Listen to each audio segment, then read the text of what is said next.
تواصلت مع خدمه العملاء وكنت عايزه ابيع عربيه. اوكي، هي العربيه دي موديل كام يا فندم؟ 2016. عددها كام؟ 250,000. هي رشه حاجه؟ لا هي فابريكا، بس هي رشه بس خرابيش ديت ورشه اكسدام. يعني اكسدام امامي وبعض الخرابيش اللي هي موجوده في العربيه. بالظبط كده. طب ايه الاجراءات اللي هنمشي فيها عشان ابيع العربيه؟ حضرتك ممكن تستريحي جوه لغايه لما نكشف على العربيه. تمام. هتقولي بقى جزء قبل التسجيل وبعد التسجيل ولا كله كاش مره واحده؟ لا يا فندم، كاش كل الفلوس او تحويل بنكي كامل القيمه.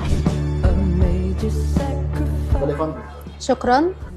هشرح دلوقتي يا فندم لحضرتك الخطوات اللي جايه. تمام. احنا قدامنا وقت قد ايه عشان نخلص؟ حالا يا فندم، حضرتك هتخش دلوقتي نكتب العقود الابتدائي بتاعتنا بيني وبينك وهتستلم الفلوس دلوقتي حالا. الف مبروك يا فندم، كده احنا خلصنا كل حاجه، اللي هيتفضل بس ان احنا نمضي على العقود. خلاص. اتفضلي. شكرا. هنمضي هنا اهو.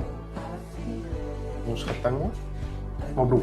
الله يبارك. تمام يا فندم، كده احنا خلصنا كل حاجه. حضرتك محتاجه الفلوس كاش ولا تحويل بنكي؟ تحويل بنكي. تمام يا فندم، انا كده محتاج رقم الحساب.